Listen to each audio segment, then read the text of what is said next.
அனைவருக்கும் வணக்கம். கும்பராசிக்காரர்களுக்கு செவ்வாய் கன்னிராசியில் சஞ்சரிக்கக்கூடிய தருணத்தில் வற்றாத கடலும் வற்றும் என்பார்கள். அப்படிப்பட்ட ஒரு நிலையிலிருந்து தற்போது துலாம் ராசிக்கு மாறுவது, அதாவது அஷ்டமஸ்தானத்தில் இருந்து பாக்கியஸ்தானத்திற்கு மாறுவது நல்ல வரவேற்கத்தக்க ஒரு அமைப்பாக பார்க்கப்படுகிறது. பல்வேறு வகையான சிரமங்கள், பாதிப்புகள் அனைத்தும் விலகி அடித்தது ராஜயோகம் என்று கிடைக்கக்கூடிய வகையில் நல்ல பொருளாதார ரீதியான முன்னேற்ற வாய்ப்புகளை நிறைந்து கொடுக்க போகிறாருங்க. செவ்வாய் அஷ்டமஸ்தானத்தை விட்டு விலகுவதே நிறைந்த நன்மையும் முன்னேற்றமும் கொடுக்கக்கூடிய ஒரு அமைப்பாக பார்க்கப்படுகிறது. இது வரவேற்கத்தக்க ஒரு அமைப்பாக கும்பராசிக்காரர்களுக்கு அமைகிறது. ஏனென்றால் செவ்வாய் 3 மற்றும் 10ஆம் இடத்தின் அதிபதியாக இருக்கிறாருங்க. சகாயாதிபதியாகவும் தொழிலாதிபதியாகவும் இருக்கக்கூடிய செவ்வாய் இந்த தருணத்தில் பாக்கியஸ்தானத்திற்கு மாறுவது பல்வேறு விதமான நன்மைகளை நிறைந்து கொடுக்கக்கூடிய அமைப்பாக பார்க்கப்படுகிறது. அவருடைய சப்தம பார்வை இந்த தருணத்தில் சகாயஸ்தானத்தில் அதீதமாக கிடைக்கிறதுங்க. அப்படி கிடைப்பது பல்வேறு வகையான சிரமங்களை குறைத்து நல்ல முன்னேற்றத்தையும் வெற்றி வாய்ப்பையும் நிறைந்து கொடுக்கக்கூடிய ஒரு அமைப்பாக பார்க்கப்படுகிறது என்பதை தெளிவாகவும் துல்லியமாகவும் உறுதிப்படுத்துகிறார். பொதுவாக செவ்வாயை பொறுத்த வரைக்கும் அசூர வேகத்துடன் அனைத்து விதமான பணிகளையும் செய்து முடிக்கக்கூடிய ஆற்றலை கொடுக்கக்கூடிய ஒரு சக்தி வாய்ந்த கிரகமாக பார்க்கப்படுகிறார். பூமி இயங்குகிறது என்றாலே அதற்கு முக்கியமான பங்கு வகிக்கிறவராக இருக்கக்கூடியவர் தான் செவ்வாய். எனவேதான் பூமிக்காரகன் என்று சொல்லப்படுகிறாருங்க. விவசாயத்துறையின் அதிபதியாகவும் எந்த பணியை செய்தாலும் அந்த பணியில அலைச்சல் சிரமம் இல்லாமல் செய்து முடிக்கக்கூடிய வாய்ப்பை மிக அபரிவிதமாக கொடுக்கக்கூடிய சக்தி வாய்ந்த கிரகமாக பார்க்கப்படுகிறாருங்க. அப்படிப்பட்டவர் ஒருவருடைய ஜாதக அமைப்பில் மிக வலுவாக சஞ்சரிக்கும் போது விவசாயத்துறை, மருத்துவத்துறை, பாதுகாப்புத்துறை மற்றும் விளையாட்டுத்துறை போன்றவற்றில் கலை தேர்ந்தவர்கள், கை தேர்ந்தவர்களாக மிக சிறப்பான இடம் வகிக்கக்கூடிய நபர்களாகவும் இருக்கின்றனர் என்பதை செவ்வாய் உறுதிப்படுத்துகிறாருங்க. செவ்வாய் ஒருவருடைய ஜாதக அமைப்பில் 3, 6, 11 ஆகிய இடங்களில் வலுவாக அமரும் போது நீங்கள் திட்டமிடக்கூடிய காரியங்கள் அனைத்தையும் மிக விரைவாக செய்து முடிப்பதோடு துல்லியமாக வெற்றி பெறுவதற்கான வாய்ப்பை உறுதிப்படுத்துகிறாருங்க. அப்படிப்பட்டவர் 3, 6, 11 ஆகிய இடங்களில் சஞ்சரிக்கும் போது திட்டமிடாத காரியங்கள்ல கூட காரிய வெற்றியை ஏற்படுத்தி தருவாருங்க. அதே போன்று இந்த தருணத்துல 5, 9, 10 ஆகிய இடங்கள்ல சஞ்சரிக்கும் போதும் நல்ல பலன்கள் நிறைந்து கிடைப்பதற்கான வாய்ப்பு உருவாகிறது. பல்வேறு விதமான மங்களகரமான சுப நிகழ்வுகள் நடைபெற வேண்டும் என்றால் நிச்சயமாக அதில் செவ்வாயின் பங்களிப்பு மிக முக்கியமான ஒன்றாக பார்க்கப்படுதுங்க.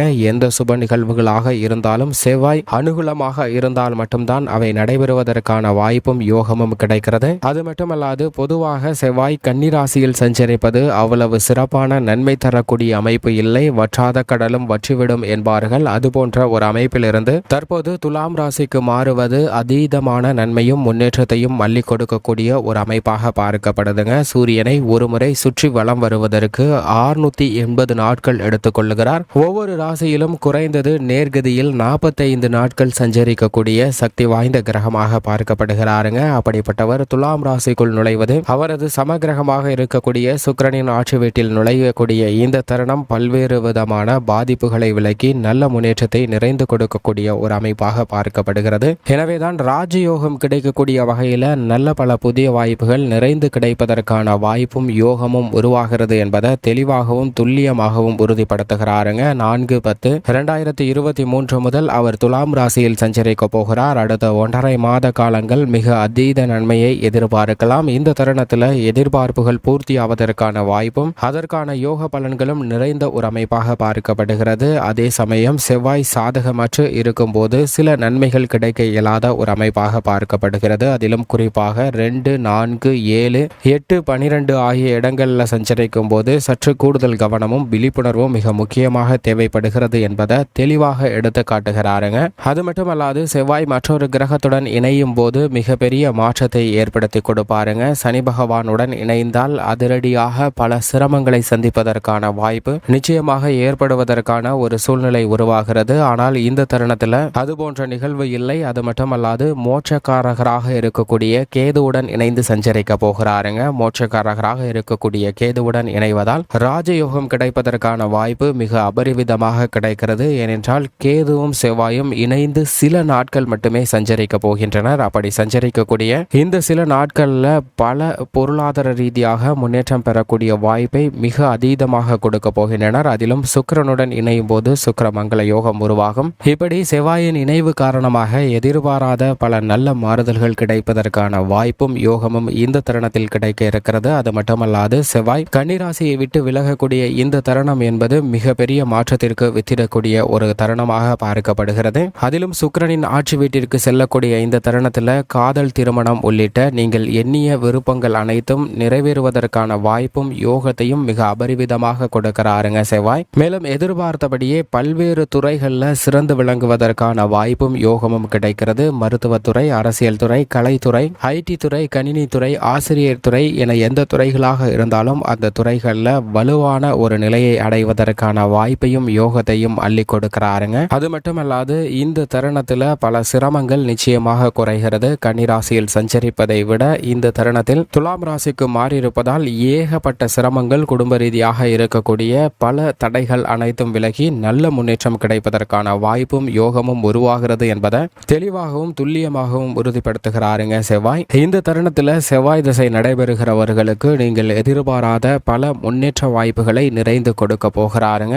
சனி புக்தியை தவிர மற்ற புக்திகள் இருந்தால் பெரிய மாறுதலை நிச்சயமாக சந்திப்பதற்கான வாய்ப்பும் யோகமும் கிடைக்கிறது என்பதை துல்லியமாக உறுதிப்படுத்துகிறார் செவ்வாய். செவ்வாய் பயிற்சியின் காரணமாக அடுத்தது ராஜயோகம் என்ற வகையில் நீங்கள் எதிர்பாராத பல நல்ல முன்னேற்ற வாய்ப்புகள் நிறைந்து கிடைக்கப் போகிறது என்பதை அவர் உறுதிப்படுத்துகிறார். இப்படிப்பட்ட இந்த தருணத்தில் குடும்ப சூழ்நிலை எப்படி அமைகிறது என்று பார்க்கும்போது கும்பராசிக்காரர்களை பொறுத்தவரைக்கும் குடும்ப ரீதியாக இருந்து வந்த பல்வேறு விதமான சிரமங்கள், குழப்பங்கள் விலகுவதற்கான வாய்ப்பு நிச்சயமாக கிடைக்க இருக்கிறது. 7.5 சனியாக இருந்தாலும் கூட செவ்வாய் அஷ்டமஸ்தானத்தை விட்டு விலகக்கூடிய இந்த தருணத்தில் பல சிரமங்கள் உங்களை விட்டு விலகுகிறதுங்க. பல்வேறு விதமான சுப நிகழ்வுகள் இனிமையாக நடைபெறுவதற்கான வாய்ப்பும் யோகமும் உண்டு. செவ்வாயினுடைய சப்தம பார்வை ஜீவனம் மற்றும் சகாயஸ்தானத்தை வலிவுள்ளதாக மாற்றக்கூடிய இந்த தருணத்தில் சிறு முயற்சி கூட மிகப்பெரிய அளவில் காரிய வெற்றியை தேடித்தரும். உங்களுடைய எந்த பணியாக இருந்தாலும் அந்த பணியில் நிச்சயமாக மிகப்பெரிய அளவில் பொருளாதார ரீதியான முன்னேற்ற வாய்ப்புகள் நிறைந்து கிடைக்க போகிறதுங்க. காதல், திருமணம் உள்ளிட்ட திருமண யோகம் நிறைந்த ஒரு தருணமாக பார்க்கப்படுகிறது. புத்திர பாக்கியம் கிடைப்பதற்கான வாய்ப்பும் யோகமும் உண்டு. உறவுகளிடம் ஏற்பட்ட மன வருத்தமும் சங்கடமும் விலகக்கூடிய ஒரு தருணமாக பார்க்கப்படுகிறது. ஆரோக்கிய தொல்லைகள் விலகி உடல்நல ஆரோக்கியத்தில் நல்ல முன்னேற்றம் கிடைக்கும். எந்த விதமான பணியாக இருந்தாலும் புதிய உற்சாகத்துடனும் புத்துணர்ச்சியுடனும் செய்வதற்கான வாய்ப்பும் யோகமும் கிடைக்கிறது. தொழில்துறை,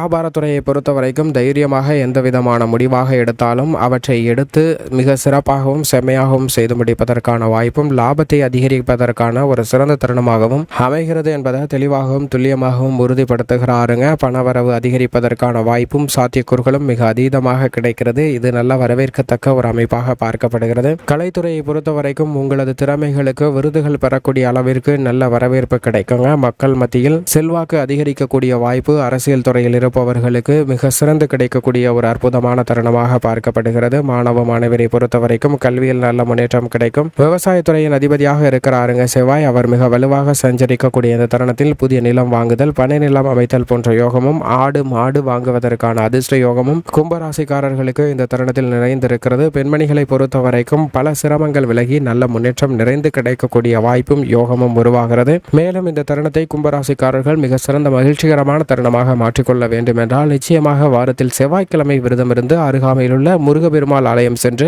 தீபம் ஏற்றி வழிபாடு செய்யுங்கள். உங்களிடம் இருக்கக்கூடிய மன வருத்தம், கஷ்டம், வேதனை போன்ற அனைத்தும் விலகி நல்ல முன்னேற்றம் கிடைக்கும் என்பதில் சந்தேகமே இல்லை.